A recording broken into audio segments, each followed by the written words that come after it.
The late Bray Wyatt passed away due to a heart attack, and many people, including myself, believe he had much more to offer to the wrestling business. But unfortunately, that's not going to happen, and his life was tragically cut short. So, to remember him, I thought let's take a look back at his 5 greatest matches of his career. And in this video, I'm going to break it down. Bray Wyatt, a former WWE champion, a former Universal champion, in my opinion, is no doubt a future WWE Hall of Famer. I understand the call for him to be inducted into the 2024 Hall of Fame, but I could see them waiting a little bit longer. Either way, he's a future WWE Hall of Famer. Let's break it down. At number 5, you have the Elimination Chamber 2017 event. This match featured Wyatt, John Cena, AJ Styles, Baron Corbin, Dean Ambrose, and The Miz in said match. And the winner of this match would then win the WWE Championship. Now, this was notable because it was the end of John Cena's 16th world title reign as he lost to Wyatt. And then it also marked Wyatt's very first time holding the WWE title. And because of this, he was able to carry said title into WrestleMania 33 that year, which he eventually lost to Randy Orton. But it was actually a very good match and a notable match in Wyatt's WWE career. And that's better than what he got at WrestleMania 33, where he dropped the WWE title to Randy Orton. Yeah. At number 4, we have the Extreme Rules 2017 match. This match, WWE took advantage of Brock Lesnar's absence at this event by booking a 5-man match.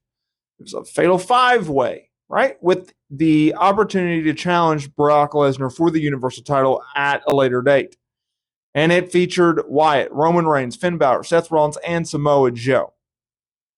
It also sparked the beginning of a feud between Bray Wyatt and Finn Balor. And while Samoa Joe won, earning his title shot against Brock, all guys, including Wyatt, showed exceptional skill and talent. And Wyatt, in this case, proved himself to be on par with the other elite performers in this match.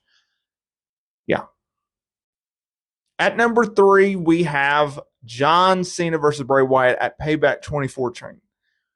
Bray Wyatt and John Cena had a feud in this year that had many ups and downs. Wyatt was able to face John Cena at WrestleMania 30. Unfortunately, though, he lost in a quite boring match. However, their rivalry really peaked at Payback 2014, where they had an amazing last man standing match. The Wyatt family, the Usos, they got involved to make things more chaotic and interesting. But Wyatt showed his strength by putting out an outstanding performance against a future WWE Hall of Famer in John Cena, and it kept the fans engaged from start to finish. Obviously, though, John Cena did emerge as the winner. At number 2, I went back and forth with this match, but damn was it good. Bray Wyatt versus Daniel Bryan at Royal Rumble 2014. Now, Bray Wyatt's push as a singles wrestler began really with this feud with Daniel Bryan. Bryan at one point joined the Wyatt family before he turned on them and returned back to being a babyface. That iconic steel cage match on Raw. Then, at the Royal Rumble in 2014, Bryan faced Wyatt in a memorable match. And while Bryan was able to put up a hell of a fight, it was Wyatt who emerged as the winner and established himself as a guy that could be a singles guy, not just someone who could do a promo and then work, 6-man and tag team matches, and really put a stamp on, hey, he's a main eventer. And that set up eventually him and John Cena's program. At number 1, in my opinion, one of the greatest matches in WWE history that does not get talked about enough, the Wyatt family versus The Shield in 2014 at Elimination Chamber.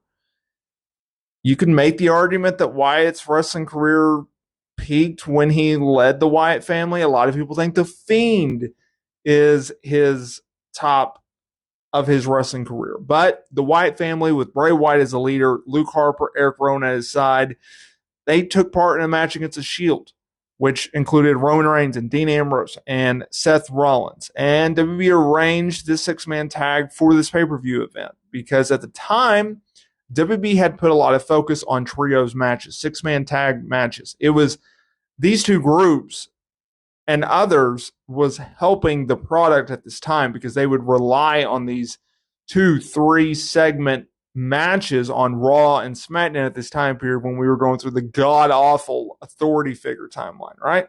And they actually put the Wyatt family over, making a significant win for them at the time. And also, Bray Wyatt delivered an outstanding performance for getting the win for his team. This match was exceptional, and I highly recommend you go out of your way and check it out.